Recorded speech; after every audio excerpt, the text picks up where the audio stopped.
dia jadi undang-undang, dia mengandung sejumlah kecacatan, kesalahan.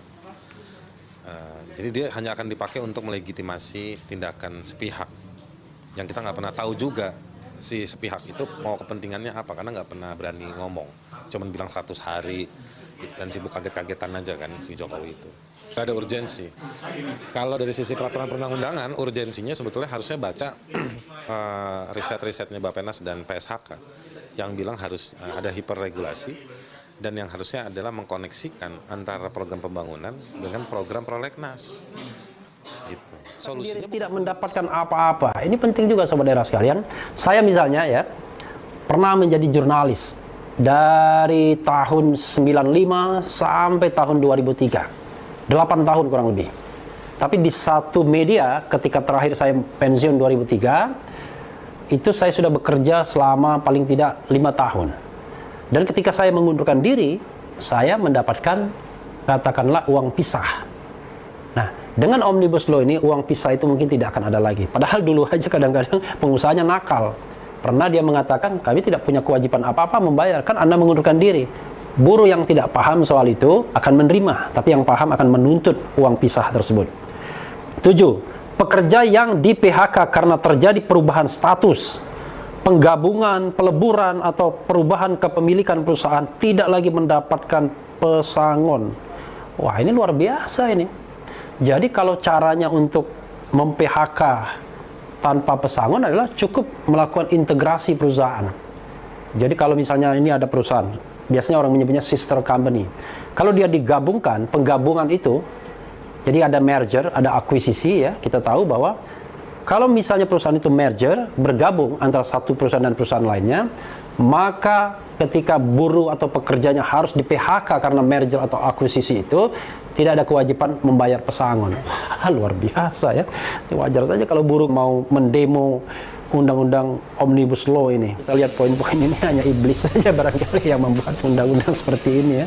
Dari awal, lalu ya biarkan rakyat yang menilai, terutama kaum buruh pekerja, bahwa sampai dengan detik terakhir kita masih memperjuangkan nasib dan masa depan rakyat kita, terutama masyarakat yang terkategori miskin, kurang mampu, lemah, rentan, terpinggirkan dan termarginalkan.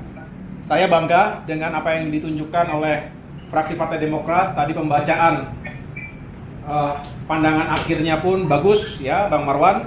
Walaupun diburu-buru, sempat diputus tadi mic-nya, tapi tetap bisa tenang dan akhirnya juga bisa kembali dijelaskan dan ditekankan bahwa Partai Demokrat menolak rancangan undang-undang Cipta Kerja yang berpotensi menghadirkan banyak sekali masalah, termasuk masalah keadilan sosial, masalah lingkungan, dan juga masalah-masalah lainnya. Jadi alih-alih membuka lapangan kerja yang luas, justru menimbulkan masalah lapangan kerja yang luas, justru menimbulkan masalah-masalah baru, dan itu menjadi bom waktu di kemudian hari. Baru beberapa hari, tanggal 5 Oktober 2020, RUU Omnibus Law Cipta Kerja disahkan di DPR.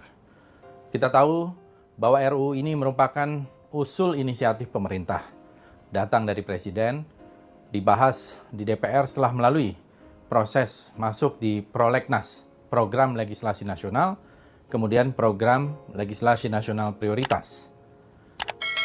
Undang-undang ini atau RUU ini ya merupakan RUU yang menimbulkan kontroversi sejak awal, terutama dari kalangan buruh. Tetapi bukan hanya itu saja, sebetulnya masih banyak yang bisa dipertanyakan di sektor pertanian, di sektor pendidikan, dan juga lingkungan hidup, hak asasi manusia, dan lain-lain.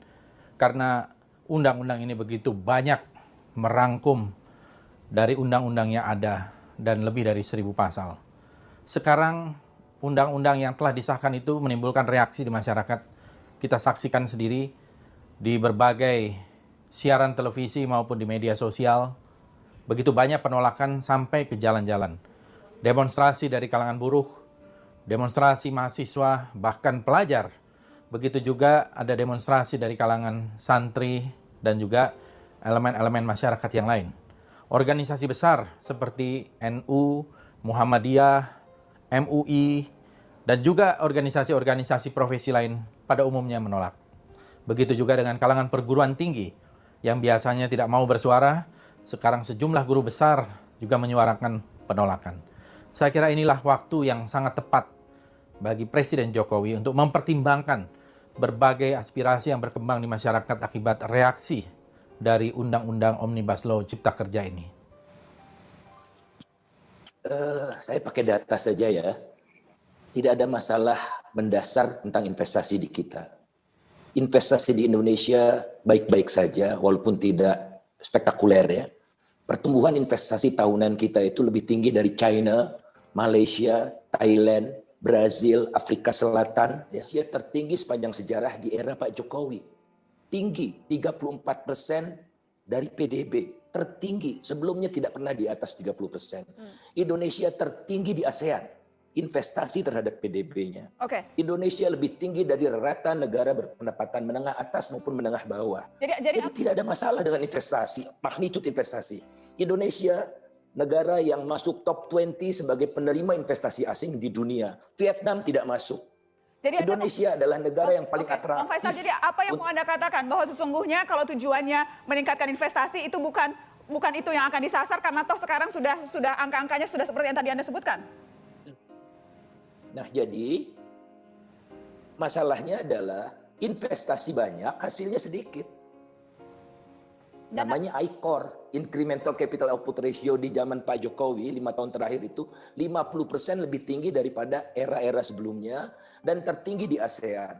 Untuk investasi di Indonesia menghasilkan satu unit cangkir kopi ini membutuhkan 6,5 modal. Dan apakah sementara sebelumnya 4,3. Bang Faisal, jadi apakah Undang-Undang Cipta Kerja akan bisa mengadres isu itu?